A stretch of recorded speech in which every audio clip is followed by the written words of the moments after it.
وہ راستے بھی دکھاتا ہے، وہ اسباب بھی بناتا ہے، وہ مان بھی جاتا ہے، وہ معجزے بھی دکھاتا ہے۔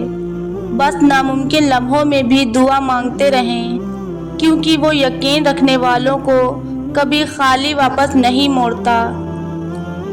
ہمیں زمین پر ایک دوسرے کے لیے آسانیاں پیدا کرنے کے لیے بھیجا گیا ہے، تاکہ ہم سب ایک دوسرے کو خیر کی راہ پر رکھ سکیں، انسانوں کو اللہ کے قریب کر سکیں، انہیں جنت کا مستحق بننے میں مدد کر سکیں۔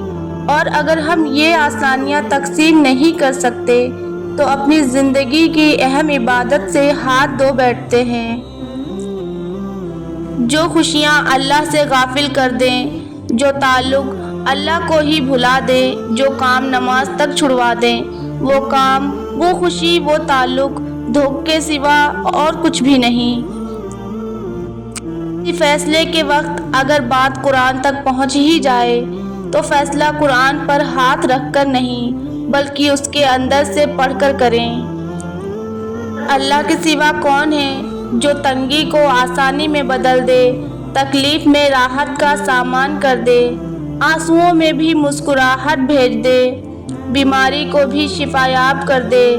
صرف وہی مصروف ہے جو ٹوٹے دلوں اور دم توڑتی ہمتوں کو نہایت شفقت سے جوڑ دیتا ہے۔ وہ میرا اللہ ہی تو ہے۔ وہ انسان کبھی ہار ہی نہیں سکتا جس کی امید اللہ تعالیٰ سے ہو، جو رات کے بعد صبح اور گرمی کے بعد ٹھنڈی دیتا ہے، وہی خدا پریشانی کے بعد خوشیاں بھی دے گا۔ یہ وقت آزمائش کا ہے، تمہاری آنکھیں راتوں کو کھلی ہوں گی، دل ہزار بار ٹوٹے گا، صبر آزمایا جائے گا، امتحان میں ڈالا جائے گا، لیکن یہ وقت بھی گزر جائے گا۔ ہر مشکل کے ساتھ آسانی ہے، تو یہ مشکل تھوڑی ہی باقی رہے گی۔ پیارے دنوں کا انتظار بس ختم ہونے والا ہے، جہاں اللہ ہوگا تمہارے ساتھ۔ ہمارا رب اتنا مہربان ہے کہ ہماری عبادت اور تقوی کو ہمارے چہروں سے ظاہر کر دیتا ہے، مگر ہمارے گناہ ساری دنیا سے پوشیدہ رکھتا ہے۔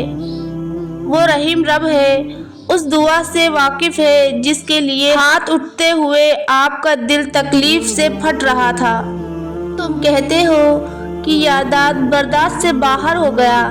اللہ کہتا ہے وہ کسی جان پر اس کی طاقت سے زیادہ بوجھ نہیں ڈالتا۔ تم کہتے ہو اللہ میں ہی کیوں؟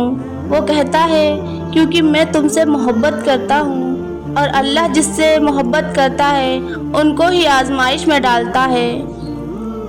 نیت کتنی ہی اچھی کیوں نہ ہو، دنیا تم کو تمہارے دکھاوے سے ہی جانتی ہے، اور دکھاوا چاہے کتنا ہی اچھا کیوں نہ ہو، اللہ تم کو تمہاری نیت سے جانتا ہے۔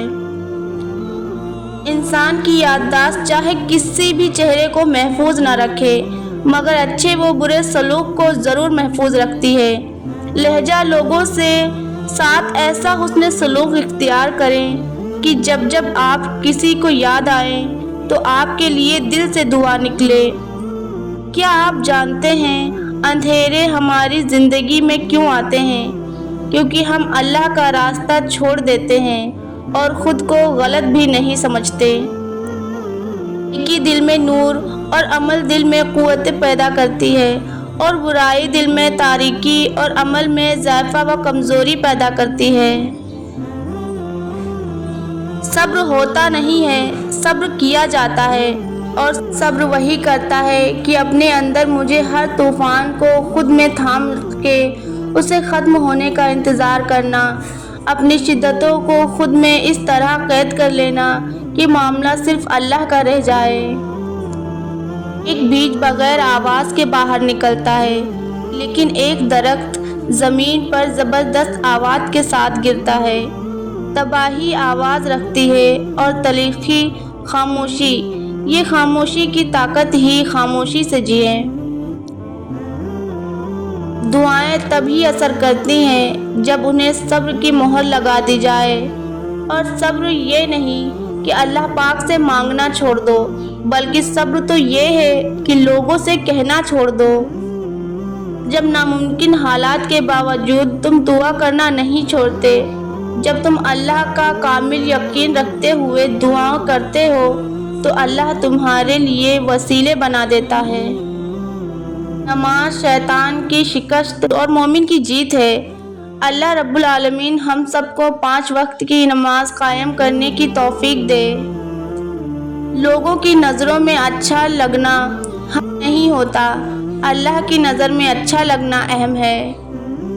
جب کسی معاملے میں الجھ جاؤ تو یقین سے استغفار پڑھو تاکہ آپ کا معاملہ جلد سلجھ جائے۔ کیا تمہیں لگتا ہے تمہاری زندگی میں کچھ بھی بے مقصد ہو رہا ہے؟ کبھی کبھی جس درد سے تم گزر رہے ہوتے ہو وہ تمہیں کتنا کچھ سکھاتا ہے۔ اس وقت برداشت کرنا مشکل ہوتا ہے، مگر تمہارے رب نے تمہاری منزل تمہاری سوچ سے بھی زیادہ حسین رکھی ہے۔ بس اس پہ یقین رکھو، تمہیں ہمیشہ تھامے گا۔ دعا کی طرف ہم نہیں جاتے، اللہ ہی ہم سے دعا کرواتا ہے۔ اگر اللہ نے دل میں کسی چیز کی خواہش ڈالی ہے اور لب پر اس چیز کے لیے دعا لائی ہے تو سمجھ جاؤ وہ چیز آپ کے لیے ہی بنی ہے۔ بس آپ کو صبر، یقین، انتظار اور آزمائش سے گزر کر وہاں پہنچانا ہے۔